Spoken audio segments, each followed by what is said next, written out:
ദൈവത്തിൻ്റെ മഹത്വം ഇന്നിപ്പോൾ നമ്മൾ കേട്ട സാക്ഷ്യങ്ങളെ പോലെ തന്നെ ഓരോ വ്യക്തികളും ദൈവത്തിൻ്റെ ഏതെങ്കിലും ഒരു മഹത്വം, ഏതെങ്കിലും ഒരു തരത്തിൽ ഒരു മഹത്വം നമ്മൾ ദർശിച്ചിട്ടുണ്ട്. അത് പല വിധത്തിലായിരിക്കാം. ഒരുപക്ഷെ രോഗശാന്തിയിലായിരിക്കാം. അങ്ങനെ ഏതെങ്കിലും വിധത്തിൽ ദൈവമഹത്വം നമ്മുടെ ജീവിതത്തിൽ പലപ്പോഴായിട്ട് അനുഭവിച്ചിട്ടുള്ളവരാണ് ഒരു ക്രിസ്ത്യാനി. അങ്ങനെ അനുഭവിക്കാത്തവരുമുണ്ട്, അങ്ങനെ അനുഭവിച്ചവരുമുണ്ട്. എന്നാൽ ഒട്ടുമിക്കവരും ആ അനുഭവത്തിൽ ജീവിക്കാൻ ആഗ്രഹിക്കുന്നവരാണ്. ഇന്ന് ഈ ദൈവമഹത്വം കാണാത്ത ആരെങ്കിലും ഉണ്ടെങ്കിൽ ആ ദൈവമഹത്വം ദർശിക്കാൻ വേണ്ടിയിട്ടാണ് നമ്മൾ ഇന്ന് 1-2 വചനത്തിലൂടെ നമ്മൾ ഒരു ദൈവികമായൊരു ചിന്ത നമ്മൾ മുന്നോട്ട് കൊണ്ടുപോകുന്നത്. മത്തായി സുവിശേഷം അതിൻ്റെ 9-ാം അധ്യായം അതിന് 8-ാം വാക്യം മുതൽ വായിച്ച് നമ്മൾ ഇന്ന് ദൈവവചനത്തിലേക്ക് പെട്ടെന്ന് കടന്നു പോവുകയാണ്. മത്തായി സുവിശേഷം 9-ാം അധ്യായം 8-ാം വാക്യം. ഇത് കണ്ട് ജനക്കൂട്ടം ഭയചകിതരായി, മനുഷ്യർക്ക് ഇത്തരം അധികാരം നൽകിയ ദൈവത്തെ മഹത്വപ്പെടുത്തി. ഈ സിറ്റുവേഷൻ നമുക്കൊക്കെ അറിയാം. ഒരു തളർവാദ രോഗിയെ സുഖപ്പെടുത്തിയതാ. കുറച്ച് നേരത്തെ മുമ്പേ ഷൈൻ സിസ്റ്റർ സംഭവം പറഞ്ഞതാ. അതായത് ഒരു തളർവാദ രോഗി, അവൻ തളർന്നു കിടക്കുന്ന അവസ്ഥയിൽ ഇതാ കിടക്കയോടുകൂടെ തന്നെ അവനെ യേശുവിൻ്റെ മുൻപിൽ കൊണ്ടുവന്നു. എന്നാൽ യേശു അവരോട് പറഞ്ഞു, നിന്റെ പാപങ്ങൾ ക്ഷമിക്കപ്പെട്ടിരിക്കുന്നു, എഴുന്നേറ്റ് കിടക്കയും എടുത്ത് പോവുക. സ്വാഭാവികമായും പാപങ്ങൾ ക്ഷമിക്കാൻ മനുഷ്യന് എന്തധികാരം എന്ന് ചിന്തിക്കുന്ന ജനത്തിന് മുൻപിൽ താൻ ദൈവമാണെന്ന് തെളിയിച്ചുകൊണ്ട് അവൻ്റെ പാപങ്ങൾ ക്ഷമിക്കാൻ എനിക്ക് അധികാരമുണ്ടെന്ന് യേശു പറയുകയും അതോടൊപ്പം തന്നെ അവിടെ ചുറ്റും കൂടിയിരുന്നവരുടെ പിറുപിറുപ്പുകളെ യേശു എടുത്ത് അവൻ്റെ ഹൃദയത്തിലെ വിചാരങ്ങളെ മനസ്സിലാക്കി അതിനുകൂടെ മറുപടി കൊടുക്കുന്ന യേശു ഇതാ അടുത്ത നിമിഷം ഈ പ്രവർത്തികളെല്ലാം കണ്ട് ജനം ചെയ്യുന്ന ഒരു പ്രധാനപ്പെട്ട വിഷയമാണ്. അതാണ് നമ്മൾ വായിച്ചത് 9-ന്റെ 8-ാം വാക്യം. നമുക്കൊന്നുകൂടി വായിക്കാം. ജനം എന്താണ് അവിടെ സംഭവിച്ചത് ഒന്നുകൂടി വായിക്കാം.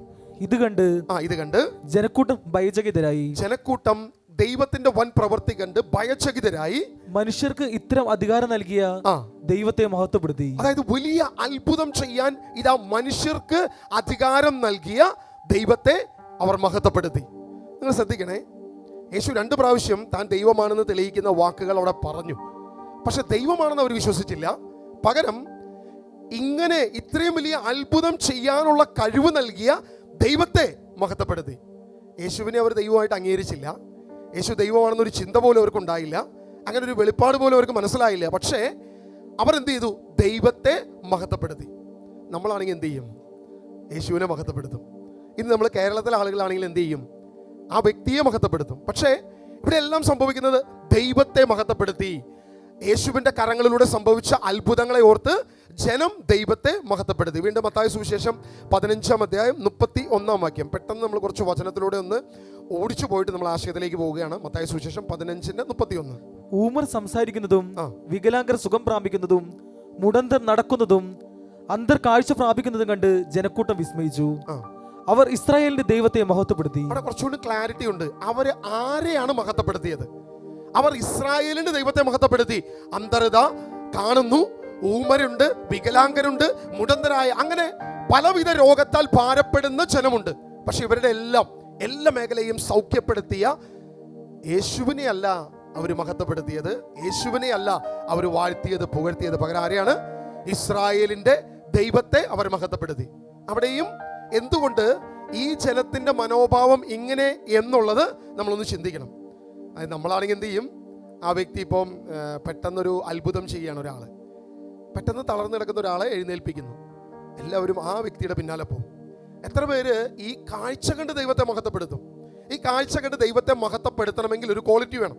ആ ക്വാളിറ്റി എന്താണ് എന്നുകൂടെ നമ്മളൊന്ന് പരിശോധിച്ച് നോക്കുക. അതിനു വേണ്ടിയിട്ട് നമ്മൾ ഈ ഒരു വിഷയത്തിലേക്ക് നമ്മൾ കടന്നു വരും. നമുക്കതിനു വേണ്ടി വായിക്കാം ലൂക്കാ സുവിശേഷം അതിൻ്റെ 17-ാം അധ്യായം അതിൻ്റെ 11 മുതൽ നമ്മൾ വാക്യങ്ങളൊന്ന് വായിക്കാം. ലൂക്കാ സുവിശേഷം 17-ാം അധ്യായം 11 മുതൽ വാക്യം വായിക്കാം.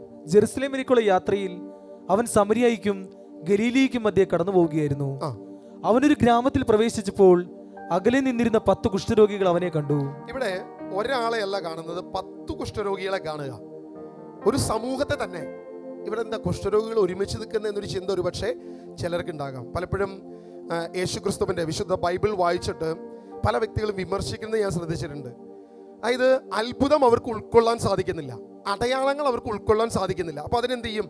ഇത് വെറും ഊതിപ്പെരിപ്പിച്ച കഥകളാണ്, എക്സാജുറേറ്റ് ചെയ്ത കുറേ കഥകൾ മാത്രമാണ് എന്ന് പറഞ്ഞ് ഇതിനെ വിമർശിക്കുന്ന ചില ആളുകളുണ്ട്. അതിൽ പ്രധാനപ്പെട്ട ഒരു വിഷയമാണിത്.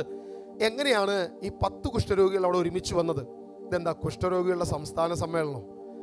അവർക്ക് എന്തെങ്കിലും സമ്മേളനം കൂടിയിട്ട് എന്തെങ്കിലും പരിപാടി ഉണ്ടായോ? ഇങ്ങനെ ചിന്തിക്കുന്ന ആളുകളുണ്ട്. നമ്മൾ ഇസ്രായേലിൻ്റെ പശ്ചാത്തലം അല്ലെങ്കിൽ യഹൂദ പശ്ചാത്തലം അറിയാത്തതുകൊണ്ടാണ് ഇങ്ങനെയുള്ള പൊട്ട വിമർശനങ്ങൾ ഒരുപക്ഷെ ഇവരിൽ നിന്നും കടന്നു വരുന്നത്. കാരണം ഒരു കുഷ്ഠരോഗിയായ ഒരു വ്യക്തിക്ക് യഹൂദ സമൂഹത്തിൻ്റെ നടുവിൽ ഇറങ്ങി നടക്കാൻ അവകാശമില്ല. സമൂഹത്തിൻ്റെ ഉള്ളിൽ താമസിക്കാനോ സ്വന്തം ഭവനത്തിലായിരിക്കാനോ അവകാശമില്ല. അവൻ പുറത്താക്കപ്പെടും. ഒരു രീതിയിലും അവന് അവൻ്റെ ഭവനത്തിൽ വസിക്കാനോ സമൂഹത്തിൻ്റെ ഇങ്ങനെ അശുദ്ധൻ അശുദ്ധൻ അശുദ്ധൻ എന്ന് വിളിച്ചു പറഞ്ഞുകൊണ്ട് നടക്കണം. ഇതാണ് യഹൂദ പശ്ചാത്തലം. ലേവ്യ പുസ്തകം 13-ാം അധ്യായം വായിച്ചാൽ അത് വ്യക്തമായി മനസ്സിലാകും. ഈ പശ്ചാത്തലത്തിൽ നിൽക്കുമ്പോൾ ഒരു കുഷ്ഠരോഗി മറ്റു കുഷ്ഠരോഗികളും അവരെല്ലാം ഒരുമിച്ച് കൂടി ജീവിക്കുന്ന ഒരു അവസ്ഥ. അവർ ഗ്രാമങ്ങളിൽ നിന്നും മാറി ചില ഒറ്റപ്പെട്ട സ്ഥലങ്ങളിൽ ഒരുമിച്ച് കൂടി. കാരണം കുഷ്ഠരോഗിക്ക് മറ്റൊരു കുഷ്ഠരോഗിയുടെ അശുദ്ധിയൊന്നുമില്ല, അവരെല്ലാം സമന്മാരാണ്, ഒരേപോലെയാണ്. അപ്പൊ അതുകൊണ്ട് അവർ ഒരുമിച്ച് കൂടി ഒരുമിച്ച് വസിക്കുന്ന ഒരു സ്ഥലത്തിലൂടെയാണ് ഇതാ യേശു നടന്നു പോകുന്നത്. അങ്ങനെ യേശു നടന്നു പോയപ്പോൾ ആ 10 കുഷ്ഠരോഗികളെ യേശു കാണാനിടയായി. അതാണ് സന്ദർഭം. വായിക്കാം, ബാക്കി വായിക്കാം. അവർ സ്വരമുയർത്തി, യേശുവേ, ഗുരു, ഞങ്ങളിൽ കനിയണമേ എന്ന് അപേക്ഷിച്ചു. അവരെ കണ്ടപ്പോൾ അവൻ പറഞ്ഞു, പോയി നിങ്ങളെ തന്നെ പുരോഹിതന്മാർക്ക് കാണിച്ചു കൊടുക്കുവിൻ. നിങ്ങൾ ശ്രദ്ധിക്കുക, യേശു അവിടെ ഒരു രോഗശാന്തി ചെയ്യുന്നത് നമ്മൾ കാണുന്നില്ല, പ്രാർത്ഥിക്കുന്നത് കാണുന്നില്ല, യാതൊരു കാര്യവും നിന്റെ പാപമാണെന്ന് പറയുന്നില്ല. ഇങ്ങനെ ഒരു വിഷയവും നമ്മളവിടെ ശ്രദ്ധിക്കുന്നില്ല. യഥാർത്ഥത്തിൽ യേശു ആകെ പറഞ്ഞൊരു കാര്യമുണ്ട്. അവർ നിലവിളിച്ച് പ്രാർത്ഥിച്ചു, കർത്താവായ യേശുവേ, ഞങ്ങളിൽ കനിയണമേ, ഞങ്ങൾക്ക് സൗഖ്യം വേണം, ഈ കുഷ്ഠം ഞങ്ങളെ സമൂഹത്തിൽ നിന്ന് പുറത്താക്കിയിരിക്കുക, യാതൊരു വിധത്തിലും ഞങ്ങൾക്ക് മുന്നോട്ട് പോകാൻ പറ്റുന്നില്ല എന്നൊരു നിലവിളി അവർ നിലവിളിക്കുമ്പോൾ യേശു പറഞ്ഞൊരു കാര്യം, നിങ്ങൾ എന്ത് ചെയ്യുക? വായിച്ചോ. അവരെ കണ്ടപ്പോൾ അവൻ പറഞ്ഞു, പോയി നിങ്ങളെ തന്നെ പുരോഹിതന്മാർക്ക് കാണിച്ചു കൊടുക്കുക. പോയി നിങ്ങളെ തന്നെ പുരോഹിതന് കാണിച്ചു കൊടുക്കുക. അപ്പൊ എന്തിനായിരിക്കും പുരോഹിതന് കാണിച്ചു കൊടുക്കുക? ലേവ്യ പുസ്തകത്തിൽ വായിച്ചാൽ അവിടെ ക്ലിയർ ആയിട്ടുണ്ട്. ഒരുവൻ സൗഖ്യം പ്രാപിച്ചു കഴിഞ്ഞാൽ, ഒരു വ്യക്തി അവൻ യഹൂദനായിരിക്കെ അവന് കുഷ്ഠം വന്നു കഴിഞ്ഞാൽ ആ കുഷ്ഠത്തിൽ നിന്നും അവന് സൗഖ്യമുണ്ട് എന്ന് തെളിയിക്കേണ്ടത് ഒരു പുരോഹിതന്റെ മുൻപിലാണ്. അവനാണ് സൈൻ ചെയ്ത് പറയേണ്ടത്, ഓക്കെ, നീ സൗഖ്യം പ്രാപിച്ചു, നീ ഹീൽഡ് ആണ് എന്ന് ആ സാക്ഷ്യം കൊടുക്കേണ്ടത് പുരോഹിതനാണ്. അപ്പൊ അതിന് വേണ്ടിയിട്ട് ആ പുരോഹിതനെ കൊണ്ടുപോയി കാണിക്കുക എന്ന് പറയുന്നത്. അപ്പൊ ഇവർക്കൊരു പ്രത്യാശ വന്നു, ഓക്കെ, ഞങ്ങൾക്ക് എന്ത് സംഭവിക്കും? പോകുന്ന വഴി എന്തോ സംഭവിക്കും, എന്തോ മാറ്റം സംഭവിക്കും. ഈ പ്രത്യാശ അവരിൽ വലിയൊരു മേഖല ഉളവാക്കി. നമുക്കറിയാം, ഇന്നിപ്പം കുഷ്ഠം എന്ന് പറയുന്നത് ഇല്ല എന്നല്ല, ഉണ്ട്, പക്ഷേ സമൂഹത്തിൽ നിന്നും പുറത്താക്കപ്പെടുന്നില്ല. ലെപ്രസി അല്ലെങ്കിൽ ആ രീതിയിലൊക്കെ ഉണ്ടെങ്കിലും ഒരു പരിധിവരെ സമൂഹത്തിൽ തന്നെ ജീവിക്കുന്നവരാണ്. എന്നാൽ മറ്റൊരു തരത്തിലുള്ള കുഷ്ഠം ഇന്ന് ലോകം മുഴുവനുണ്ട്. സമൂഹത്തിൽ നിന്നും പുറത്താക്കപ്പെടുന്ന ഒരു കുഷ്ഠം. ഇതെന്താണ്? പലരും നമ്മളെ അംഗീകരിക്കത്തില്ല, എന്ത് പറഞ്ഞാലും അവർ നമുക്കെതിരെയായിരിക്കും, നമ്മളെ ഒറ്റപ്പെടുത്തുന്ന അവസ്ഥ. ആരാലും, ലോകം മുഴുവനാലും ഒറ്റപ്പെടുന്ന അവസ്ഥ. ക്രിസ്തുവിനെ പ്രതി ഒറ്റപ്പെടുത്തും, അതല്ല ഉദ്ദേശിക്കുന്നത്. അതല്ലാതെ നമ്മൾ എന്ത് ഈ ലോകത്ത് നടന്നാലും, എന്ത് നല്ല കാര്യം പറഞ്ഞാലും, എന്ത് തമാശ പറഞ്ഞാലും ആരും നമ്മളെ ശ്രദ്ധിക്കത്തില്ല, ആരും നമ്മളെ അംഗീകരിക്കത്തില്ല. നമ്മളെല്ലായിടത്തും ഒറ്റപ്പെട്ടു നിൽക്കും. ഇതെന്താണ്? ഇതൊരു തരത്തിൽ ഒരു കുഷ്ഠമാണ്. പാപം ചെയ്ത് ദൈവത്തിൽ നിന്നും അകന്നു പോയവനെ ലോകം പോലും വെറുക്കുന്ന അവസ്ഥയുണ്ട്. ലോകം പോലും അവനെ സ്വീകരിക്കാതെ അവനെ ഒറ്റപ്പെടുത്തുന്ന ഒരു അവസ്ഥ കൂടിയുണ്ട്. എന്നാൽ ഇവിടെ പറയുന്നത് ശാരീരികമായ ഒരു കുഷ്ഠം തന്നെയാണ്. അപ്പൊ അവർ പുരോഹിതനെ കാണിക്കാൻ അവർ പോയി. എന്തു സംഭവിച്ചു എന്നുകൂടെ വചനത്തിലുണ്ട്, അതുകൂടി നമുക്കൊന്ന് വായിക്കാം. അവരിൽ ഒരുവൻ താൻ രോഗവിമുക്തനായി എന്ന് കണ്ട് ഉച്ചത്തിൽ ദൈവത്തെ സ്തുതിച്ചുകൊണ്ട് തിരിച്ചു വന്നു. 10 പേര് ഒരുമിച്ചാണ് ദേവാലയത്തിലേക്ക് പോകുന്നത്. അവരിൽ ഒരുവൻ താൻ രോഗവിമുക്തനായെന്ന് കണ്ട് ഉച്ചത്തിൽ ദൈവത്തെ സ്തുതിക്കാൻ തുടങ്ങി. അതായത് അവന്റെ ഫുൾ ഫീലിങ്സ് അവൻ പുറത്തോട്ടിടാൻ തുടങ്ങി. പെട്ടെന്ന് അവൻ പ്രതീക്ഷിക്കാത്തൊരു വലിയ അത്ഭുതം, അല്ലെങ്കിൽ ഏറ്റവും വലിയ അവന്റെ ജീവിതത്തിൽ ഉണ്ടാകുന്ന ഒരു സന്തോഷം. അവൻ തുള്ളിച്ചാടി ദൈവത്തെ ആരാധിച്ച് ഉച്ചത്തിൽ ദൈവത്തെ സ്തുതിച്ചുകൊണ്ട് അവൻ യേശുവിൻ്റെ കാൽക്കൽ സാഷ്ടാംഗം പ്രണമിച്ച് നന്ദി പറഞ്ഞു.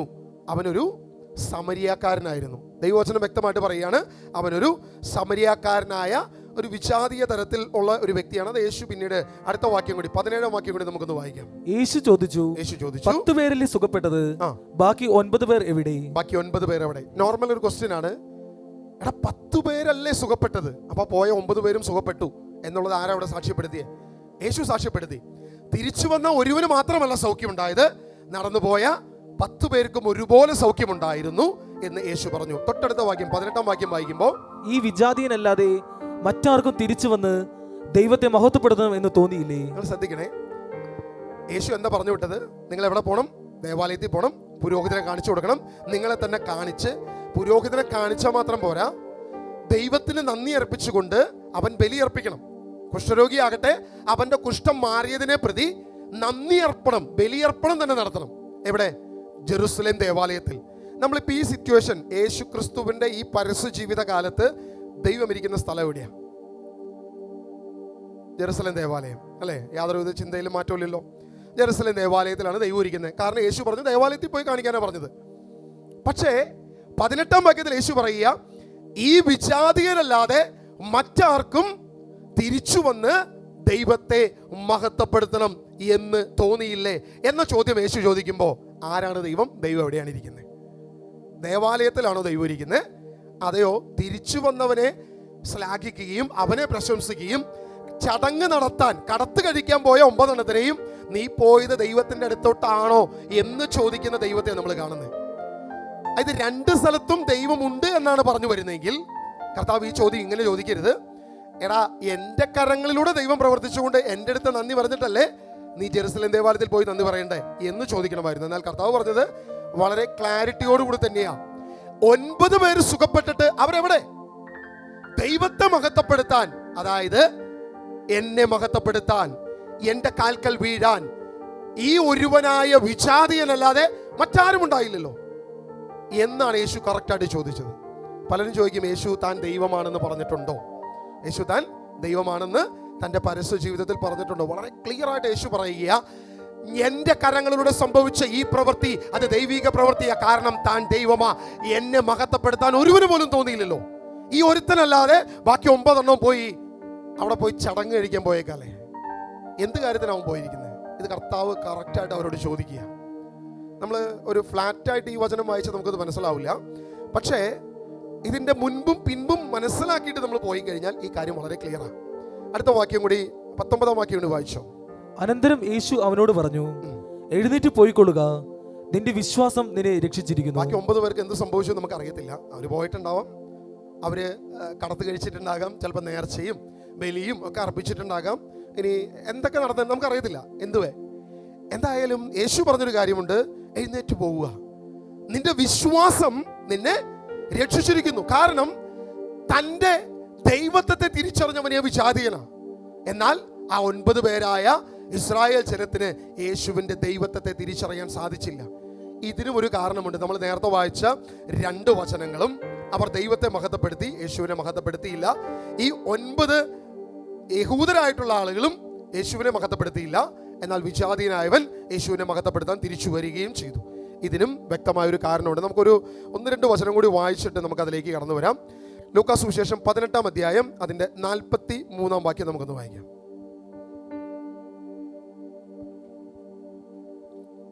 തൽക്ഷണം അവന് കാഴ്ച ലഭിച്ചു. അവൻ ദൈവത്തെ മഹത്വപ്പെടുത്തിക്കൊണ്ട് യേശുവിൻ്റെ പിന്നാലെ പോയി. ഇത് കണ്ട് എല്ലാവരും ദൈവത്തെ സ്തുതിച്ചു. നിങ്ങൾ ശ്രദ്ധിച്ചേ, ഇവിടെ ഒരുവന് കാഴ്ച ലഭിച്ചു. കാഴ്ച ലഭിച്ചു കഴിഞ്ഞപ്പോൾ അവർ ദൈവത്തെ മഹത്വപ്പെടുത്തി. എന്നാൽ അവൻ യേശുവിൻ്റെ പിന്നാലെ പോയി. ഇത് കണ്ട് എല്ലാവരും ദൈവത്തെ സ്തുതിച്ചു. കാഴ്ച ലഭിച്ചവനും ദൈവത്തെ മഹത്വപ്പെടുത്തി. പക്ഷെ അവൻ എന്ത് ചെയ്തു? ക്രിസ്തുവിനെ ഫോളോ ചെയ്തു. ജനം മുഴുവൻ ദൈവത്തെ മഹത്വപ്പെടുത്തി. അപ്പൊ ഇവിടെയും മഹത്വം മുഴുവൻ ദൈവത്തിന് തന്നെയാണ് കൊടുക്കുന്നത്. യോഹന്നാന്റെ സുവിശേഷം 1-ാം അധ്യായം 14-ാം വാക്യം. എന്താണ് ഈ മഹത്വം? ഏത് മഹത്വമാണ് നമ്മൾ ദർശിക്കേണ്ടത്? ഏത് മഹത്വത്തെയാണ് നമ്മൾ സ്തുതിക്കുകയും ആരാധിക്കുകയും ചെയ്യേണ്ടത് എന്നുള്ളതിനെ കുറിച്ച് യോഹന്നാൻ വളരെ വ്യക്തമായി തന്റെ സുവിശേഷത്തിന്റെ 1-ാം അധ്യായം 14-ാം വാക്യം നമ്മളോട് പറയുന്ന വാക്യമാണ്. നമുക്കൊന്ന് വായിക്കാം. വചനം മാംസമായി നമ്മുടെ ഇടയിൽ വസിച്ചു, അവന്റെ മഹത്വം നമ്മൾ ദർശിച്ചു. അവന്റെ മഹത്വം നമ്മൾ ദർശിച്ചു. വചനം മാംസമായി നമ്മളുടെ ഇടയിൽ വസിച്ചു. ആദിയിൽ വചനം ഉണ്ടായിരുന്നു. ആ വചനം ദൈവത്തോടു കൂടിയായിരുന്നു. ആ വചനം ദൈവമായിരുന്നു. അപ്പൊ ദൈവമായിരുന്ന വചനത്തിന്റെ മഹത്വം നമ്മൾ എന്ത് ചെയ്തു?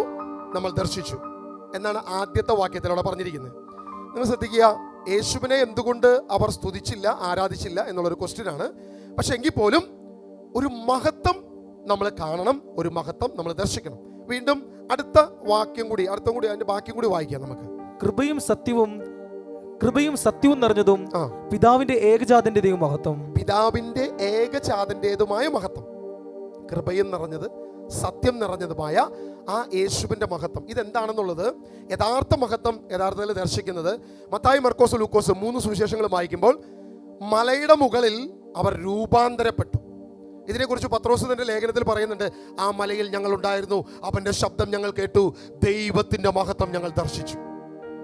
ദൈവത്തിന്റെ ഗ്ലോറി, ആ മഹത്വം ഞങ്ങൾ ദർശിച്ചു എന്ന് പത്രോസ് പറയുന്നുണ്ട്.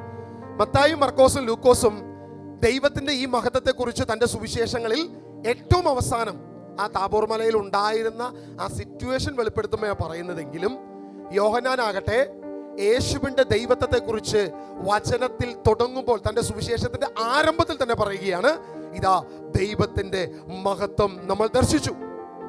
തുടങ്ങുമ്പോൾ തന്നെ ഈ 3-4 സുവിശേഷങ്ങൾ തമ്മിലുള്ള ചെറിയ ഡിഫറൻസ് ഉണ്ട്. അതായത് മത്തായി മർക്കോസും ലൂക്കോസും നമ്മൾ വായിക്കുമ്പോൾ യേശുവിന്റെ മനുഷ്യത്വത്തിന് കൂടുതൽ പ്രാധാന്യം കൊടുക്കുന്നുണ്ട്. കാരണം അവൻ പൂർണ്ണ മനുഷ്യനായി ഈ ഭൂമിയിൽ നമ്മുടെ രക്ഷയ്ക്ക് വേണ്ടി അവതരിച്ചവനാണ് എന്ന വിഷയമാണ് ഈ 3 സുവിശേഷങ്ങളും കൂടുതലായി നമ്മുടെ മുമ്പിൽ പറയുന്നത്. എന്നാൽ യോഹന്നാന്റെ സുവിശേഷം യേശുവിന്റെ ദൈവത്വത്തിലാണ് തുടങ്ങുന്നത്. ആദിയിൽ വചനമുണ്ടായിരുന്നു, വചനം ദൈവത്തോടു കൂടിയായിരുന്നു, വചനം ദൈവമായിരുന്നു. അപ്പൊ യേശുവിന്റെ ദൈവത്വത്തെയാ കൂടുതൽ എടുത്ത് കാണിക്കുന്നത്. മാത്രമല്ല യോഹന്നാൻ സുവിശേഷം എഴുതുമ്പോൾ സാധാരണ നമ്മളൊരു സിനിമയുടെ ക്ലൈമാക്സ് ഏറ്റവും അവസാനമാണ് വരുന്നത്. പക്ഷെ യോഹന്നാൻ തൻ്റെ സുവിശേഷത്തിൻ്റെ സദ്വാർത്തയുടെ ക്ലൈമാക്സ് ആദ്യമേ കൊടുക്കുക. പലപ്പോഴും യോഹന്നാൻ്റെ റൈറ്റിങ്സിൽ നമ്മൾ ശ്രദ്ധിച്ചോ, ഇങ്ങനെ കാണാം. ഇപ്പം യൂദാസിനെ കുറിച്ച് പറയുമ്പോൾ യോഹന്നാൻ എന്താ പറയുന്നത്? അവൻ കള്ളനായിരുന്നു കൊണ്ടും പണസഞ്ചിയിൽ നിന്നും അവൻ കൈയിട്ട് വാരിക്കൊണ്ടിരുന്ന ഒരു വൃത്തികെട്ടവനായിരുന്നു കൊണ്ടും എന്നാണ് വളരെ ക്ലിയറായി യോഹന്നാൻ പറയുന്ന കാര്യമാണ്. അവൻ കള്ളനായിരുന്നു, അവൻ അതിൽ നിന്നും എടുത്തിരുന്നു. ഇങ്ങനെ യോഹന്നാന്റെ സുവിശേഷത്തിന് ഇങ്ങനെ ഒരു പ്രത്യേകതയുണ്ട്. അപ്പൊ യേശുവിന്റെ മഹത്വത്തെ യോഹന്നാൻ എന്ത് ചെയ്യുന്നു? തുടക്കം തന്നെ ആ മഹത്വത്തെ വിളിച്ചു പറഞ്ഞുകൊണ്ടാണ് യോഹന്നാൻ തന്റെ സുവിശേഷം തുടങ്ങുന്നത്. എന്നാൽ യോഹന്നാന്റെ സുവിശേഷം നമ്മളൊന്ന് പെട്ടെന്ന് കുറച്ച് വചനങ്ങളൊന്ന് വായിച്ചു പോകുമ്പോൾ 5:41 വായിക്കാം. യോഹന്നാന്റെ സുവിശേഷം 5-ാം അധ്യായം 41-ാം വാക്യം. എനിക്ക് നിങ്ങളെ അറിയാം, നിങ്ങളിൽ ദൈവസ്നേഹമില്ല. ഞാൻ എൻ്റെ പിതാവിന്റെ നാമത്തിൽ വന്നിരിക്കുന്നു, എന്നിട്ടും നിങ്ങൾ എന്നെ സ്വീകരിക്കുന്നില്ല. യോഹന്നാൻ 5:41 വായിക്കുന്നത്. മനുഷ്യരിൽ നിന്ന് ഞാൻ മഹത്വം സ്വീകരിക്കുന്നില്ല. എനിക്ക് നിങ്ങളെ അറിയാം, മനുഷ്യരിൽ നിന്നും ഞാൻ മഹത്വം സ്വീകരിക്കുന്നില്ല. എടാ, മനുഷ്യരിൽ നിന്നും എനിക്കൊരു മഹത്വം വേണ്ട, നിങ്ങളായി എനിക്ക് ഒരു മഹത്വം തരണ്ട. അപ്പൊ നമ്മൾ ഈ വാക്യം വായിച്ചിട്ട് നമ്മൾ നേരത്തെ വായിച്ചൊരു 4-5 വചനം ശ്രദ്ധിച്ച്. മത്തായി വായിച്ചു, ലൂക്കോസ് വായിച്ചു. ജനം മുഴുവൻ ആരെ മഹത്വപ്പെടുത്തി? ദൈവത്തെ മഹത്വപ്പെടുത്തി. യേശുവിനെ ആരും മഹത്വപ്പെടുത്തിയില്ല, എല്ലാവരും ദൈവത്തെ മഹത്വപ്പെടുത്തി.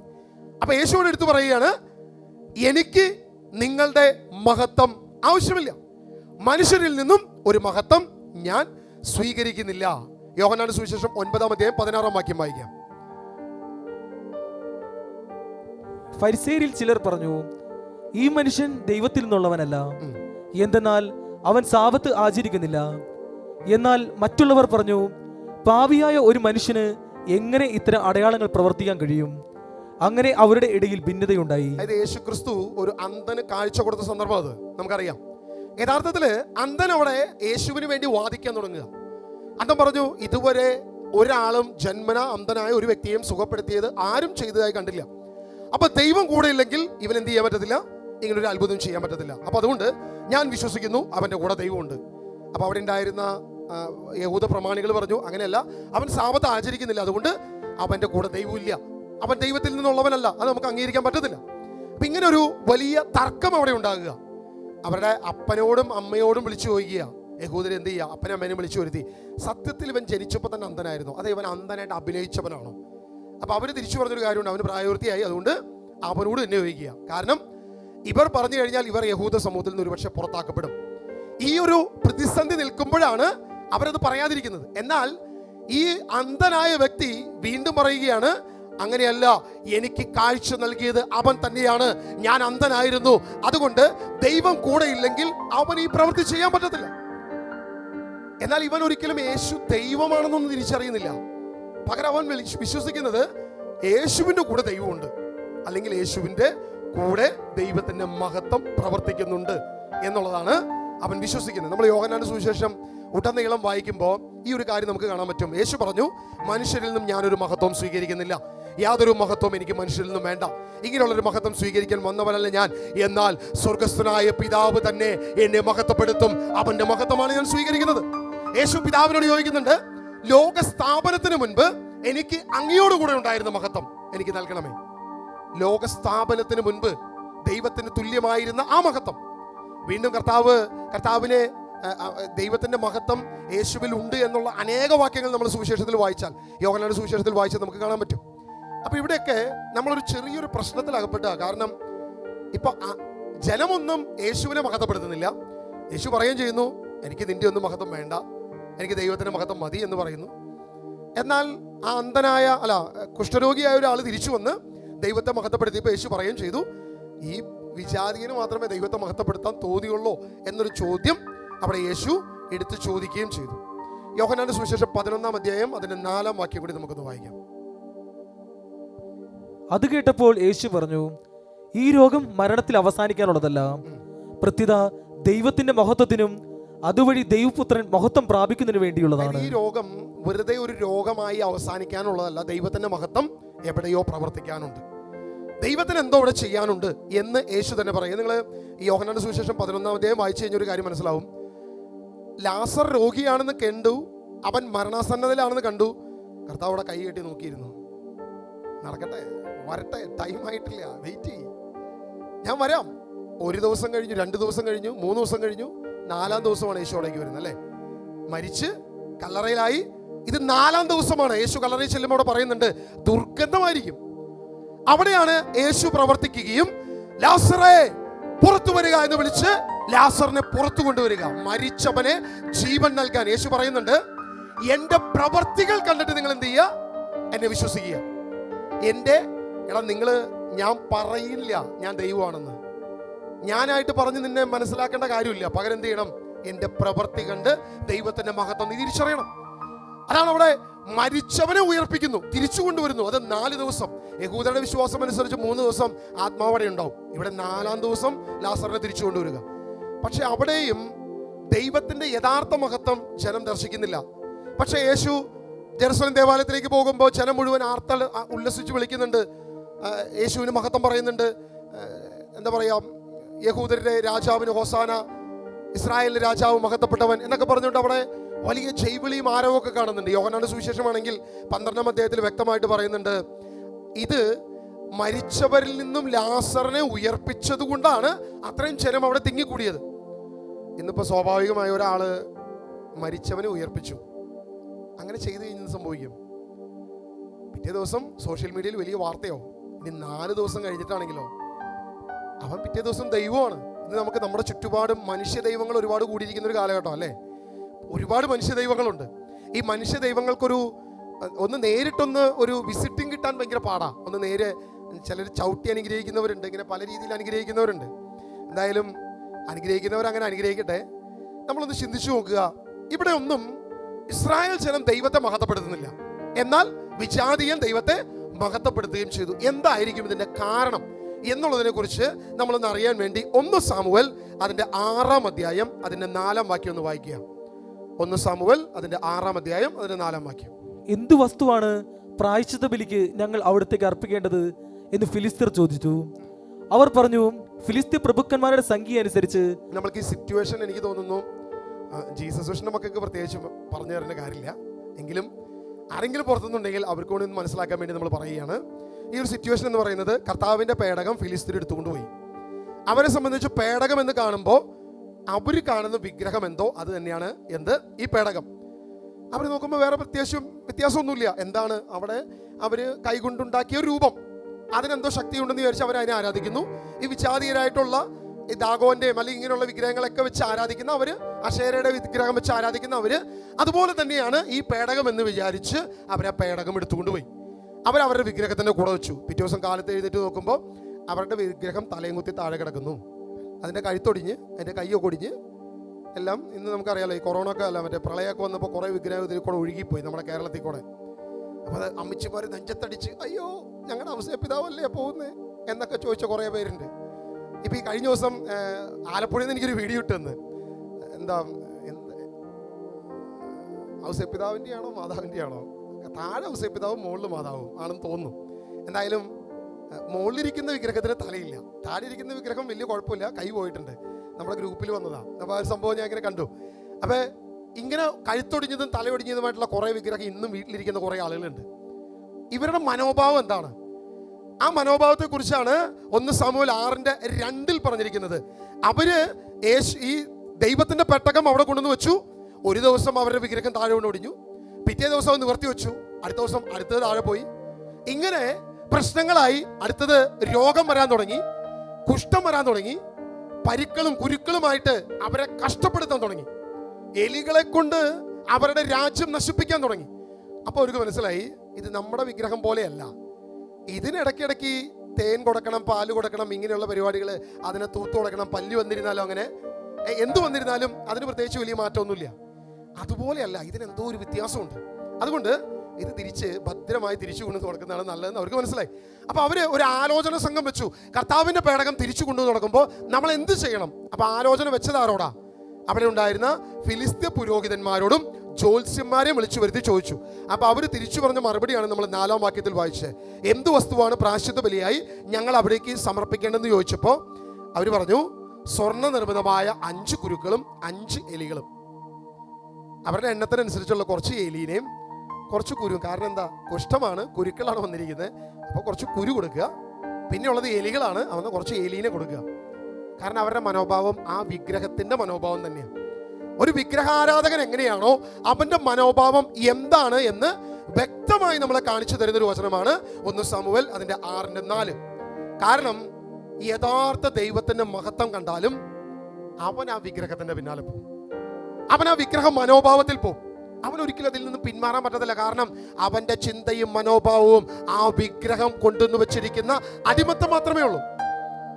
നമ്മൾ ശ്രദ്ധിച്ചോ, നമ്മൾ കേരളത്തിൽ ഇതിന് സമാനമായ പല ദേവാലയങ്ങളും ഉണ്ട്, ഒരുപാടുണ്ട് അല്ലെ? എന്തെങ്കിലും ഒരു അത്ഭുതം, ഒരു ക്യാൻസർ മാറി, ഓക്കെ, OET കിട്ടി, ഓക്കെ, IELTS കിട്ടി, എന്ത് അത്ഭുതം സംഭവിച്ചാലും ദൈവത്തെ മഹത്വപ്പെടുത്തില്ല. പകരം പോയി വിഗ്രഹത്തിന് മാലയിടും, ഉദ്ദിഷ്ട കാര്യത്തിന് ഉപകാര സ്മരണ, പിറ്റേ ദിവസം ആ വിശുദ്ധനെ പൊക്കിക്കൊണ്ടുവരും, അടുത്ത വിശുദ്ധന്റെ വിഗ്രഹം പൊക്കിക്കൊണ്ടുവരും. ഇങ്ങനെ കലാപരിപാടികൾ നമ്മൾ തുടങ്ങും. മുഴുവൻ ഈ കലാപരിപാടിയാണ്. അതായത് മണി ഓറിയന്റൽ ഫെയ്ത്ത് ആണ് ഇന്ന് കേരളത്തിലുള്ളത്. ഈ വിഗ്രഹത്തിലല്ലാതെ ഏതെങ്കിലും ഒരുത്തൻ ദൈവത്തെ മഹത്വപ്പെടുത്തുന്നുണ്ടോ? പിന്നെ കേരളത്തിലെ പ്രശസ്തമായ ഏറ്റവും കൂടുതൽ ഇന്നിപ്പോൾ മനോരമയുടെയും മാതൃഭൂമിയുടെയും അല്ലെങ്കിൽ ഇന്നുള്ള എല്ലാ പത്രത്തിൻ്റെയും എഡിഷനെ വെട്ടിച്ചുകൊണ്ട് ഇന്നിറങ്ങുന്ന ഒരു പ്രധാനപ്പെട്ട പത്രമുണ്ട്, ആലപ്പുഴയിൽ നിന്ന് ഇറങ്ങുന്ന കൃപാസനം പത്രം. അതിൻ്റെ സാക്ഷ്യം നിങ്ങളൊന്ന് വായിച്ചു നോക്കിക്കോ. ഒരൊറ്റ സാക്ഷ്യം പോലും ദൈവത്തിന് മഹത്വം ഉണ്ടാവില്ല. മാതാവിന് മഹത്വം കൊടുക്കാൻ ഒരുപാട് പേരുണ്ട്, പക്ഷെ ദൈവത്തിന് മഹത്വം കൊടുക്കുന്ന ഒരാൾ പോലും. നമ്മൾ മഷിയിട്ട് നോക്കണം, കർത്താവേ ഈ പത്രത്തിലെങ്കിലും ഒരെണ്ണത്തെങ്കിലും ഒന്ന് കിട്ടിയിരുന്നെങ്കിൽ. തപ്പി നോക്കിയാൽ കിട്ടാനുണ്ടാവില്ല. കിട്ടിയാൽ പറയാം ആ പത്രം എന്തോ അത്ഭുതമാണ്. കർത്താവിന് മഹത്വം കൊടുക്കാൻ ഇവിടെ ആളില്ല. കാരണം എന്താ? വിഗ്രഹ മനോഭാവ ചിന്തയാണ് അവരുടെ ഹൃദയത്തിലെങ്കിൽ, വിഗ്രഹമാണ് അവരുടെ ഉള്ളിൽ നിറഞ്ഞു നിൽക്കുന്നതെങ്കിൽ അവർക്കൊരിക്കലും ദൈവത്തിന്റെ മഹത്വത്തെ ദർശിക്കാൻ പറ്റത്തില്ല, ദൈവത്തിന്റെ മഹത്വത്തെ കാണാൻ പറ്റത്തില്ല. നിങ്ങൾ ഇസ്രായേലിനെ നോക്കിയേ, അത്ഭുതങ്ങൾ അനേകം കണ്ടു. യേശുവിന്റെ കരങ്ങളിലൂടെ അത്ഭുതം ചെയ്തു. നിങ്ങൾ സുവിശേഷം 4 സുവിശേഷം മുഴുവൻ വായിച്ചോ. യേശു ചെയ്ത അത്ഭുതങ്ങൾ മുഴുവൻ ജനം ദൈവത്തെ മഹത്വപ്പെടുത്തി, ഇസ്രായേലിന് ദൈവത്തെ മഹത്വപ്പെടുത്തി. കാരണം ദൈവം മനുഷ്യരിലൂടെ പ്രവർത്തിക്കുന്നു, ദൈവം മനുഷ്യരിലൂടെ പ്രവർത്തിക്കുന്നു. മോശ അത്ഭുതം ചെയ്തു, ചെങ്കടലിനെ പിളർത്തി, ജെറിക്കോയെ തകർത്തു. സകല പ്രവൃത്തികളും പഴയ നിയമത്തിലുടനീളം ജനം ദൈവത്തെ മഹത്വപ്പെടുത്താൻ തുടങ്ങി. കാരണം പുറപ്പാട് പുസ്തകം 20-ാം അധ്യായം അവർക്ക് ദൈവത്തിന്റെ വചനമായിരുന്നു. വിഗ്രഹങ്ങൾ ഉണ്ടാക്കരുത്, മുകളിൽ ആകാശത്തിലോ താഴെ ഭൂമിയിലോ ഉള്ള യാതൊന്നും നീ ഉണ്ടാക്കരുത് എന്ന് പറഞ്ഞ ദൈവത്തിന്റെ വചനം അവർ അനുസരിച്ചു. അവർക്ക് വിഗ്രഹം താല്പര്യമില്ലായിരുന്നു, അവർ വിഗ്രഹത്തെ വെറുത്തുപേക്ഷിച്ചു. അതുകൊണ്ട് അവർ ഉടനീളം ദൈവത്തെ മഹത്വപ്പെടുത്തി. പലപ്പോഴും അവർ വിഗ്രഹത്തിന്റെ പിന്നാലെ പോയി, അശേരയുടെ പിന്നാലെ പോയി, പല വിഗ്രഹത്തിന്റെ പിന്നാലെ അവർ പോയി. പക്ഷേ ദൈവത്തിന്റെ പ്രവർത്തികൾ കണ്ടപ്പോഴെല്ലാം അവർ ദൈവത്തെ മഹത്വപ്പെടുത്തി. ആ ദൈവത്തിന്റെ പ്രവർത്തികളാണ് അവർ തിരിച്ചു വീണ്ടും ദൈവത്തിലേക്ക് വന്നുകൊണ്ടിരുന്ന ഇസ്രായേൽ ജനം മുഴുവൻ. അപ്പൊ ഈ പശ്ചാത്തലം നമ്മളൊന്ന് പരിശോധിച്ച് നോക്കുക. നമ്മൾ ഒരിക്കലും പഴയ നിയമത്തിൽ ഈ പറയുന്ന സമൂഹലിന്റെ പുസ്തകത്തിൽ മാത്രമേ ഉള്ളൂ, അല്ല അപ്പസ്തോല പ്രവൃത്തിയിൽ വന്നാലും ഉണ്ട്. അപ്പസ്തോല പ്രവൃത്തി അതിന്റെ 14-ാം അധ്യായം അതിന്റെ 8-ാം വാക്യം മുതൽ നമ്മളൊന്ന് വായിച്ചാൽ ഇതേ വിഷയം തന്നെ നമുക്കവിടെ കാണാൻ സാധിക്കും. അപ്പസ്തോല പ്രവൃത്തി 14:8. കാലുകൾക്ക് സ്വാധീനമില്ലാത്ത ഒരുവൻ ലിസ്ത്രയിൽ ഉണ്ടായിരുന്നു. ജന്മന മുടന്തനായിരുന്ന അവന് ഒരിക്കലും നടക്കാൻ കഴിഞ്ഞിരുന്നില്ല. പൗലോസ് പ്രസംഗിക്കുന്നത് അവൻ കേട്ടു. പൗലോസ് അവനെ സൂക്ഷിച്ചു നോക്കി. സൗഖ്യം പ്രാപിക്കാൻ തക്ക വിശ്വാസം അവനുണ്ടെന്ന് കണ്ട് പൗലോസ് ഉച്ചത്തിൽ പറഞ്ഞു, എഴുന്നേറ്റ് കാലുറപ്പിച്ച് നിൽക്കുക. അവൻ ചാടി എഴുന്നേറ്റ് നടന്നു. പൗലോസ് ചെയ്ത ഈ പ്രവൃത്തി കണ്ട ജനക്കൂട്ടം ലിക്കോവാനിയിൽ ഭാഷയിൽ ഉച്ചത്തിൽ പറഞ്ഞു, ദേവന്മാർ മനുഷ്യരൂപം ധരിച്ച് നമ്മുടെ ഇടയിലേക്ക് ഇറങ്ങി വന്നിരിക്കുന്നു. അവർ ബാർണബാസിനെ സേവൂസ് എന്നും പൗലോസ് പ്രധാന പ്രസംഗകനായിരുന്നതിനാൽ അവനെ ഹെർമസ് എന്ന് വിളിച്ചു. നിങ്ങൾ ശ്രദ്ധിച്ചേ, അതായത് യേശുവിന്റെ സുവിശേഷം പ്രസംഗിച്ചു കൊണ്ടിരുന്ന പൗലോസിനെയും ബർന്നബാസിനെയും നമുക്ക് അവിടെ കാണാം. വിശ്വാസം അവനിൽ ഉണ്ട് എന്ന് കണ്ടുകൊണ്ട് പൗലോസ് പറഞ്ഞു, എഴുന്നേറ്റ് നടക്കുക. അവൻ ചാടി എഴുന്നേറ്റ് നടന്നു. അത്ഭുതം സംഭവിച്ചു. ഇത് ഏതാ സ്ഥലം? ലിസ്ത്ര. അതായത് വിഗ്രഹങ്ങൾ നിറഞ്ഞ് വിഗ്രഹ ചിന്തയിൽ മാത്രം നിറഞ്ഞു നിൽക്കുന്ന ഒരു ദേശം. ആ ദേശത്താണ് പൗലോസ് ഈ അത്ഭുതം ചെയ്യുന്നത് യേശുവിന്റെ നാമത്തിൽ. എന്ത് സംഭവിച്ചു? ദൈവത്തെ മഹത്വപ്പെടുത്തിയോ പൗലോസിനെ മഹത്വപ്പെടുത്തിയോ? ജനം മുഴുവൻ ബർന്നബാസിനെ സേവൂസ് എന്നും പൗലോസിനെ പ്രധാന പ്രസംഗകനായിരുന്നുകൊണ്ട് ഹെർമാസ് എന്നും വിളിച്ചു. കാരണം അവരുടെ ദൈവങ്ങളുടെ പേരിട്ട് അവർ വിളിച്ചു. എന്നിട്ട് പറഞ്ഞു, ഇതാ ദേവന്മാർ മനുഷ്യരൂപത്തിൽ ഇറങ്ങി വന്നിരിക്കുന്നു. അവരുടെ ദൈവങ്ങൾ ഇതാ മനുഷ്യരൂപത്തിൽ ഇറങ്ങി വന്നിരിക്കുന്നു. അവർക്ക് ദൈവത്തിന്റെ മഹത്വം കാണാൻ പറ്റത്തില്ല, ദൈവത്തെ തിരിച്ചറിയാൻ പറ്റത്തില്ല, ദൈവത്തിന്റെ മഹത്വം ദർശിക്കാനുള്ള കഴിവ് അവർക്കില്ല. കാരണം അവരുടെ ഹൃദയം അന്ധമായി പോയി, അവരുടെ ചിന്തകൾ വിഗ്രഹം കൊണ്ട് മൂടി, അവരുടെ കണ്ണുകൾ തുറക്കാൻ കഴിയാത്തവണ്ണം അന്ധത നിറഞ്ഞു. യാതൊരു വിധത്തിലും കണ്ണുറക്കാൻ പറ്റുന്നില്ല അവർക്ക്. ഇന്ന് അങ്ങനെയല്ല. ഇന്ന് നമ്മളിങ്ങനെ ഓട്ടമാണ്. വേളാങ്കണ്ണി പള്ളിയിൽ നിന്നാണോ അനുഗ്രഹം കിട്ടുക? അതെയോ ഇനി കൃപാസനത്തിൽ പോയാലാണോ കൂടുതൽ അനുഗ്രഹം കിട്ടുക? ഇനി വേറെ കേരളത്തിലെ ഒരു ധ്യാനം എന്ന് പറഞ്ഞ് നമ്മൾ പറഞ്ഞു കഴിഞ്ഞാൽ 10 കിലോമീറ്റർ അപ്പുറം എന്ന് പറഞ്ഞാൽ, അയ്യോ 10 കിലോമീറ്റർ വണ്ടി ഓടിച്ച് ഞങ്ങൾ വരണ്ടേ? ഈ പറഞ്ഞ ടീം എല്ലാ വർഷവും വേളാങ്കണ്ണി പോയി അനുഗ്രഹം വാങ്ങിക്കാൻ പോകും. ഇവിടുന്ന് 500 കിലോമീറ്റർ വണ്ടി വിളിച്ചിട്ട് പോകും. ഇപ്പം ഇന്നിപ്പോൾ നമ്മുടെ കേരള KSRTC തൃശ്ശൂരിൽ നിന്നും കൃപാസനത്തിലേക്ക് KSRTC വണ്ടികൾ ഒരുക്കുന്നു എന്നൊരു വാർത്തയും കൂടി കണ്ടിട്ടുണ്ട്. ഇനിയിപ്പോൾ അതിൻ്റെയും കൂടി കുറവുണ്ടായിരുന്നുള്ളൂ, ബാക്കി എല്ലാം ആയിട്ടുണ്ട്. എന്തുവാകട്ടെ, നമ്മൾ ഈ ജനത്തിന്റെ ചിന്ത ഒന്ന് മനസ്സിലാക്കുക, ഒന്ന് തിരിച്ചറിഞ്ഞേ. ദൈവത്തെ അറിയാൻ അവർക്ക് കഴിയുന്നില്ല. പകരം അവർ പൗലോസിനെയും ബർന്നബാസിനെയും ദൈവമാണെന്ന് തെറ്റിദ്ധരിച്ച് അവരെ ആരാധിക്കുന്ന ഒരു തലം. അതിന്റെ 13-ാം വാക്യം വായിച്ചാൽ ഇന്ന് നടക്കുന്ന മറ്റൊരു കാര്യം കൂടി അതിനകത്ത് കൃത്യമായിട്ട് കൊടുത്തിട്ടുണ്ട്. നഗരത്തിന് മുമ്പിലുള്ള സേവൂസിന്റെ ക്ഷേത്രത്തിലെ പുരോഹിതൻ കാളകളും പൂമാലകളുമായി കവാടത്തിങ്കിൽ വന്ന് ജനങ്ങളോട് ചേർന്ന് ബലിയർപ്പിക്കാൻ ആഗ്രഹം പ്രകടിപ്പിച്ചു. നമ്മൾ അങ്ങനെയാണല്ലോ, ഒരു കാര്യം നടന്നു കഴിഞ്ഞാൽ ആ വിഗ്രഹത്തിന് ഒരു പൂമാലയിട്ട് 10 രൂപ കൊടുത്ത് ഒരു മാല വാങ്ങിക്കുന്നു. ഇനിയിപ്പം നടുക്കിരിക്കുന്നത് ഉണ്ണീശോ ആണെങ്കിൽ ഇപ്പുറത്തിരിക്കുന്ന മാതാവിന് ഒരു പരാതി വേണമെന്ന് ചോദിച്ച് 3 മാല എടുക്കും. ഒരു മാല ഉണ്ണീശോയ്ക്ക്, ഒരെണ്ണം മാതാവിന്, ഒരെണ്ണം ഇപ്പുറത്തെ പിതാവിന്. ഇപ്പം പിന്നെ അച്ഛന്മാർക്ക് ഒരു കാര്യം മനസ്സിലായി, എത്രത്തോളം വിഗ്രഹം കൂടുന്നോ അത്രത്തോളം മാലയുടെ കച്ചവടം കൂടും. അപ്പം നമ്മളിങ്ങനെ ആദ്യം 1, പിന്നെ 3, ഇനിയിപ്പോൾ അത് 6, 10 ഒക്കെ ആയിട്ട് വരും. എന്തായാലും പേടിക്കണ്ട, വലിയ താമസമൊന്നുമില്ല.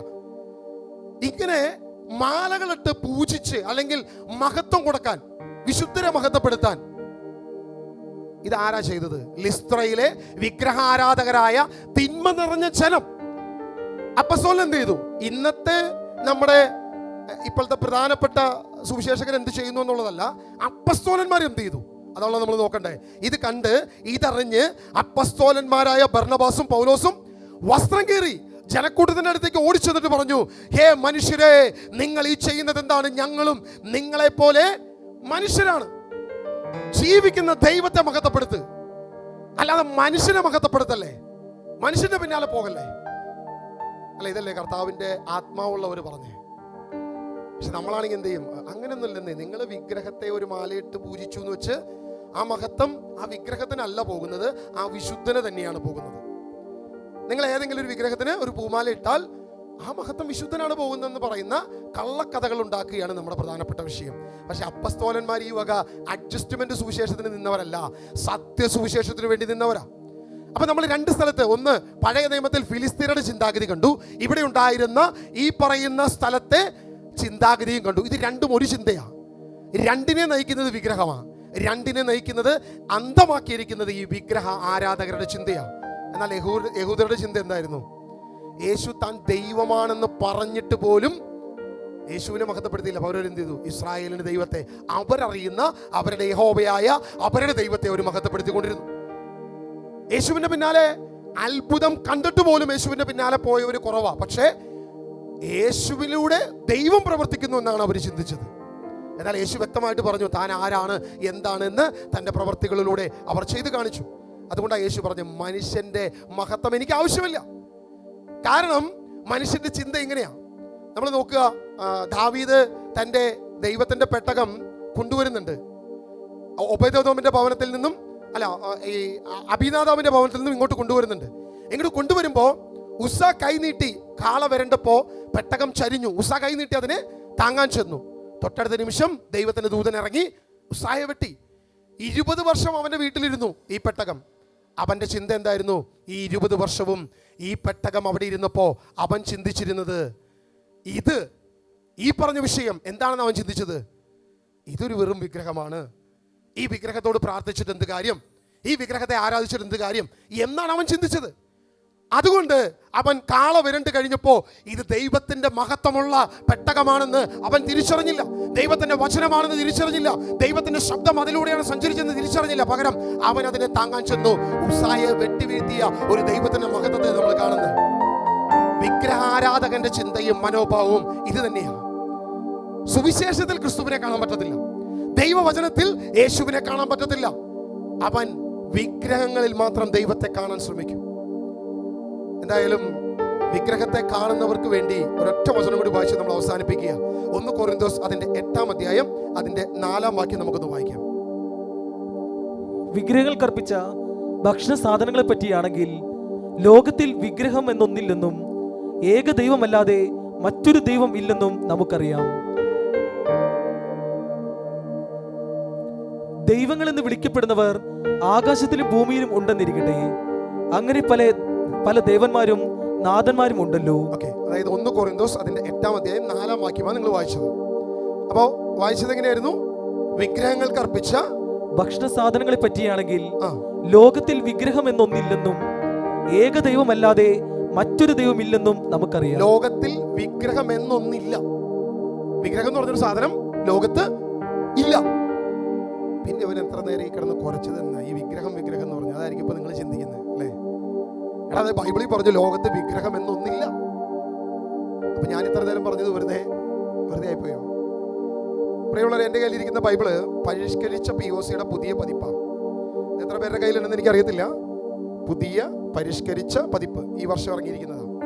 ഞാൻ ഇതിനകത്ത് വചനം ഒന്ന് വായിക്കാം. 8-ാം അധ്യായം 4-ാം വാക്യം. വിഗ്രഹങ്ങൾ അർപ്പിച്ച ഭക്ഷ്യവസ്തുക്കളെ പറ്റിയാണെങ്കിൽ വിഗ്രഹം ലോകത്തിൽ ഒന്നുമല്ലെന്നും ഏകദൈവമല്ലാതെ ദൈവമില്ലെന്നും നമുക്കറിയാം. അതായത് കൃത്യമായ ഗ്രീക്ക് ട്രാൻസ്ലേഷൻ എന്താണെന്നുള്ളത് ഈ പുസ്തകം ഈ ബൈബിൾ നമ്മളോട് പറയുകയാണ്. വിഗ്രഹം ലോകത്തിൽ ഒന്നുമല്ലെന്നും. അപ്പൊ ലോകത്ത് വിഗ്രഹം ഇല്ലെന്നാണോ ലോകത്തിൽ വിഗ്രഹം ഒന്നുമല്ലെന്നാണോ പറഞ്ഞിരിക്കുന്നത്? ഒറിജിനൽ ഗ്രീക്ക് ട്രാൻസ്ലേഷൻ യഥാർത്ഥമായി വെച്ചിരിക്കുന്ന ഒരു വാക്യമായിട്ടാണ് ഇപ്പോൾ നമുക്ക് POC ഇത് ചെയ്തിരിക്കുന്നത്. ഞാൻ പറഞ്ഞു, എനിക്ക് തോന്നുന്നു സാധാരണ നമ്മൾ വിഗ്രഹത്തെ കുറിച്ച് പറയുമ്പോൾ ആദ്യം നമ്മുടെ കമന്റ് ബോക്സിൽ വരുന്ന ഒരു വചനമാണിത്. വിഗ്രഹം എന്നൊന്നും ഇല്ലടവനെ, പിന്നെ നീ എന്നേ കിടന്ന് കുരയ്ക്കുന്നേ എന്ന് ചോദ്യമാണ്.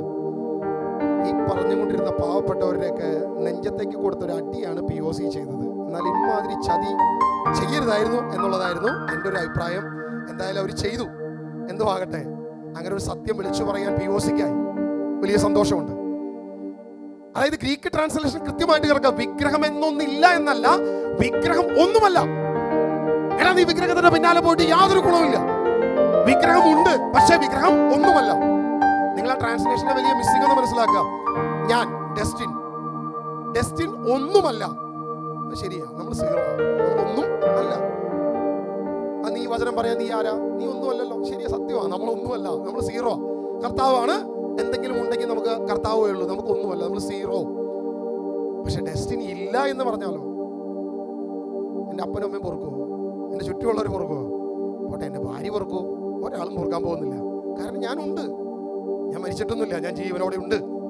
അപ്പൊ ഇതേ രീതിയിലാണ് ട്രാൻസ്ലേറ്റ് ചെയ്തിരിക്കുന്നത്. ആ പഴയ നിങ്ങളുടെ കയ്യിലിരിക്കുന്ന POC നിങ്ങൾ പരിശോധിച്ച് നോക്കിക്കോ. വിഗ്രഹം എന്നൊന്നില്ല എന്നാണ് ട്രാൻസ്ലേറ്റ് ചെയ്തിരിക്കുന്നത്. പക്ഷേ കൃത്യമായി ഗ്രീക്ക് ട്രാൻസ്ലേഷൻ നമ്മൾ നോക്കിക്കഴിഞ്ഞാൽ അത് വളരെ വ്യക്തമായിട്ട് പറയുന്നു, വിഗ്രഹം ഒന്നുമല്ല.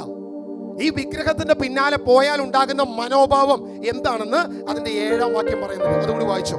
1 കൊരിന്തോസ് 8-ന്റെ 7-ാം വാക്യം. എങ്കിലും ഈ അറിവ് എല്ലാവർക്കുമില്ല.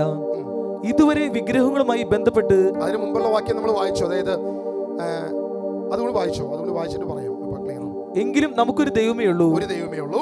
ആരാണോ സർവ്വം സൃഷ്ടിച്ചത്, ആർക്കു വേണ്ടിയാണോ നാം ജീവിക്കുന്നത്, ആ പിതാവ് ഒരു കർത്താവേ നമുക്കുള്ളൂ. ഒരൊറ്റ കർത്താവേ നമുക്കുള്ളൂ. ആരിലൂടെയാണോ സർവ്വവും ഉളവായത്, ആരിലൂടെയാണോ നാം നിലനിൽക്കുന്നത്, ആ യേശു ക്രിസ്തു. അതായത് ദേവന്മാരെന്ന് വിളിക്കുന്ന പലതും ഇവിടെ ഉണ്ട്.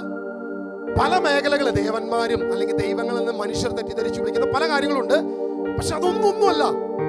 ഒരൊറ്റ ദൈവമേ ഉള്ളൂ, ആ കർത്താവ്. ഒരു ദൈവമേ ഉള്ളൂ, ആ യേശുക്രിസ്തു. ഒരൊറ്റ ദൈവം, വേറെ ദൈവങ്ങളില്ല. ആരാണോ സകലതും സൃഷ്ടിച്ചത് ആ പിതാവ്, ആരിലൂടെയാണോ സകലതും സൃഷ്ടിക്കപ്പെട്ടത് ആ കർത്താവ് യേശുക്രിസ്തു, അവൻ മാത്രമേ ദൈവമുള്ളൂ.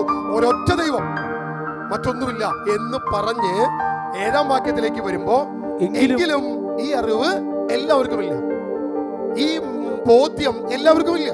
പലർക്കും ഈ കാര്യത്തെ കുറിച്ച് വലിയ അറിവൊന്നുമില്ല. എന്നിട്ട് പറയാണ്, ഇതുവരെ വിഗ്രഹങ്ങളുമായി ബന്ധപ്പെട്ട് ജീവിച്ച ചിലർ ഭക്ഷിക്കുന്നത് വിഗ്രഹാരാധകരുടെ മനോഭാവമാണ്. ഇനി നിങ്ങൾ ശ്രദ്ധിക്കുക, യഹൂദരുടെ മനോഭാവം എന്തായിരുന്നു, വിജാതികളുടെ മനോഭാവം എന്തായിരുന്നു.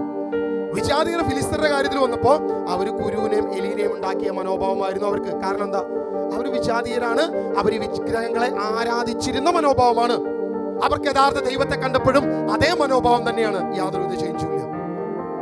ഇസ്രായേൽ ഉണ്ടായിരുന്ന ജനം ദൈവത്തിന്റെ മഹത്വം ദർശിച്ചു, അത്ഭുതം കണ്ടു. പക്ഷെ അവരുടെ മനോഭാവം അത് തന്നെയാ, വിഗ്രഹത്തിനെ ആരാധിച്ചവരുടെ മനോഭാവം. സത്യത്തെ അവർക്ക് തിരിച്ചറിയാൻ സാധിക്കത്തില്ല. അവർ പല ദൈവങ്ങളുടെ പിന്നാലെ പോകും, ദൈവമാണെന്ന് തെറ്റിദ്ധരിച്ച് പല ദേവന്മാരുടെ പിന്നാലെ, വിശുദ്ധരുടെ പിന്നാലെ, ഇങ്ങനെ പലതിന്റെ പിന്നാലെ പോകും. ഏകസത്യ ദൈവത്തിൽ അവർക്ക് നിൽക്കാൻ കഴിയത്തില്ല, ആ ദൈവത്തിന്റെ മഹത്വം ദർശിക്കാൻ കഴിയത്തില്ല. എന്നാൽ ഇസ്രായേലിന്റെ ദൈവം പരിശുദ്ധനും നീതിമാനും സർവശക്തനും സൃഷ്ടാവുമായ ദൈവമാണെന്ന തിരിച്ചറിവ് ഇസ്രായേലിന്റെ ജനത്തിന് പുറപ്പാട് പുസ്തകത്തിലൂടെ, മോശയിലൂടെ, കൽപ്പനയിലൂടെ കൊടുത്തപ്പോ ദൈവജനത്തിന് ഒരു കാര്യം മനസ്സിലായി, സുവിശേഷമാണ് സത്യം, ദൈവവചനമാണ് സത്യം, ജീവനുള്ള വചനത്തിൽ പറഞ്ഞിരിക്കുന്ന അത് അപ്പാടെ അനുസരിക്കണമെന്ന് അവർക്ക് മനോഭാവം ഉണ്ടായി. അവർ വിഗ്രഹത്തിന്റെ പിന്നാലെ പോയില്ല, അവരുടെ മനോഭാവം നേരെ തിരിച്ചായിരുന്നു. ഇതാ യേശുവിന്റെ പരസ്യ ജീവിതകാലത്ത് അത്ഭുതങ്ങൾ അനേകം സംഭവിച്ചു, അടയാളങ്ങൾ അനേകം സംഭവിച്ചു. അവർ ദൈവത്തെ മഹത്വപ്പെടുത്തി. യോഹന്നാന്റെ സുവിശേഷം ഇങ്ങനെ പറയുന്നത്, ദൈവം ചെയ്ത, യേശു ചെയ്ത അനേക അത്ഭുതങ്ങളുണ്ട്, എന്നാൽ ഇത് തന്നെ അവനാണ് കർത്താവെന്ന് നിങ്ങൾ തിരിച്ചറിയേണ്ടതിനാണ് എഴുതപ്പെട്ടത്. ഇതെല്ലാം എഴുതിയാൽ നിങ്ങൾക്കത് ഉൾക്കൊള്ളാൻ സാധിക്കത്തില്ല. അത്രയധികം അത്ഭുതവും ചെയ്തു, അത്രയധികം നന്മകൾ, വലിയ അത്ഭുതങ്ങൾ, അടയാളങ്ങൾ ചെയ്തു. പക്ഷേ ഈ അടയാളങ്ങളിലൂടെയും അത്ഭുതങ്ങളിലൂടെയും ഇസ്രായേൽ തന്റെ ദൈവത്തെ മഹത്വപ്പെടുത്തി. യേശുവിനെ അവർ മഹത്വപ്പെടുത്തിയില്ല, പകരം തന്റെ ദൈവത്തെ മഹത്വപ്പെടുത്തിക്കൊണ്ടിരുന്നു. യേശുവിനെ തിരിച്ചറിഞ്ഞത് അതിന് ശേഷമാണ്, ഉത്ഥാനത്തിന് ശേഷമാണ് താൻ ദൈവമാണെന്ന പൂർണ്ണത. കാരണം അതാണ് ഫിലിപ്പി ലേഖനം പറയുന്നത്, അവന്റെ മഹത്വത്തിൽ നിന്നും അവൻ താണിറങ്ങി, ദൈവമഹത്വത്തിൽ നിന്നും അവൻ താണിറങ്ങി, ഒരു മനുഷ്യനായി ഈ ഭൂമിയിൽ താണിറങ്ങി വന്നു. അതുകൊണ്ട് യേശു പറഞ്ഞു, നിന്റെ മഹത്വം എനിക്ക് വേണ്ട, മനുഷ്യ നിന്റെ വാക്കുകൾ എനിക്ക് വേണ്ട.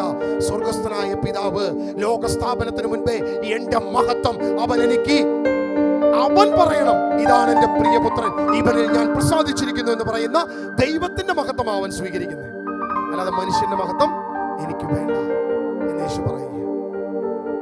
ഈ ഒരു മനോഭാവം നമ്മൾ മനസ്സിലാക്കണം. വിജാതീയന്റെ, അവന്റെ വിഗ്രഹാരാധകന്റെ മനോഭാവം അത് തന്നെയായിരിക്കും, യാതൊരു വിധ വ്യത്യാസം ഉണ്ടാവില്ല. പക്ഷേ വചനം സ്വീകരിക്കുന്നവൻ, സുവിശേഷത്തെ മനസ്സിലാക്കുന്നവൻ, വിശുദ്ധ ബൈബിളിനെ ചേർത്ത് പിടിക്കുന്നവൻ, ദൈവവചനത്തെ ശ്രേഷ്ഠമായി കരുതുന്നവൻ യാതൊരുവിധ വിഗ്രഹത്തിന്റെ പിന്നാലെ പോകത്തില്ല, ഒന്നിനെ മഹത്വപ്പെടുത്തത്തില്ല, ദൈവത്തെ മാത്രമേ അവൻ മഹത്വപ്പെടുത്തത്തുള്ളൂ. നിങ്ങൾ ശ്രദ്ധിക്കുക, ഈ വിഗ്രഹങ്ങളുടെ പിന്നാലെ ആരെങ്കിലും പോകുന്നുണ്ടെങ്കിൽ അവരെന്തിനു വേണ്ടിയാണ് പോകുന്നത്? എന്തിനു വേണ്ടിയാണ് അവർ പോകുന്നത്? അവർക്ക് OET വേണം, IELTS വേണം, പണം വേണം, ബിസിനസ് വേണം, നല്ല ഭർത്താവിന് വേണം, ഭാര്യ വേണം, ബിസിനസ്, ഇങ്ങനെ ഭൗതികമായ നന്മകൾക്ക് വേണ്ടി പോകും. ഏതെങ്കിലും ഒരു വ്യക്തി, ഒരാളെങ്കിലും ഏതെങ്കിലും വിശുദ്ധന്റെ അടുത്തോ ഏതെങ്കിലും ഇത്തരം സ്ഥലങ്ങളിലോ എനിക്ക് പരിശുദ്ധാത്മാവിനെ വേണം, പരിശുദ്ധാത്മാവിനാൽ നയിക്കപ്പെടണം, ദൈവത്തിന്റെ ആത്മാവിനാൽ നയിക്കപ്പെടണം എന്ന് ഏതെങ്കിലും ഒരു വ്യക്തി പറഞ്ഞു പോയി പ്രാർത്ഥിക്കുന്നത് നമ്മൾ കണ്ടിട്ടുണ്ടോ? ഒരൊറ്റ ആളുണ്ടാവില്ല. അവർക്ക് അവരുടേതായ എന്തെങ്കിലും ആവശ്യങ്ങളോ നിയോഗങ്ങളോ ഇങ്ങനെ കാര്യസാധ്യങ്ങളോ അവർക്ക് ആവശ്യം. കർത്താവ് പറഞ്ഞു, നീ ലോകം മുഴുവൻ നേടിയാലും സ്വന്തം ആത്മാവിനെ നഷ്ടപ്പെടുത്തിയാൽ നിനക്ക് എന്ത് പ്രയോജനം? നിനക്ക് യാതൊരു പ്രയോജനവുമില്ല. ലോകം മുഴുവൻ നീ നേടി, പക്ഷേ സ്വന്തം ആത്മാവിനെ നഷ്ടപ്പെടുത്തിയാൽ നിനക്ക് യാതൊരു പ്രയോജനവുമില്ല. എന്നിട്ട് ആ ലൂക്കാസ് സുവിശേഷം 9:26 നമുക്കൊന്ന് വായിക്കാം. അവിടെ വളരെ ക്ലിയർ ആയിട്ട് ഒരു കാര്യം പറഞ്ഞിട്ടുണ്ട്. നീ ലോകം മുഴുവൻ നേടി, പക്ഷെ ആത്മാവ് നഷ്ടപ്പെട്ടാൽ എന്ത് പ്രയോജനം? തൊട്ടടുത്ത വാക്യം 26 വായിച്ചോ. ഒരുവൻ എന്നെ കുറിച്ചോ എന്റെ വചനങ്ങളെ കുറിച്ചോ ലജ്ജിച്ചാൽ അവനെ കുറിച്ച് മനുഷ്യപുത്രനും തന്റെയും പിതാവിന്റെയും വിശുദ്ധ ദൂതന്മാരുടെയും മഹത്വത്തിൽ വരുമ്പോൾ ലജ്ജിക്കും. കർത്താവ് പറഞ്ഞൊരു കാര്യമുണ്ട്, ഞാനിപ്പോ മഹത്വത്തിൽ നിന്നും താണിറങ്ങി നിങ്ങളുടെ കൂടെ വസിക്കുക. ഞാൻ മഹത്വത്തിലല്ല, മഹത്വത്തിൽ നിന്ന് താണിറങ്ങി വസിക്കുക. പക്ഷെ ഞാൻ പൂർണ്ണ ദൈവവും പൂർണ്ണ മനുഷ്യനും തന്നെയാണ്.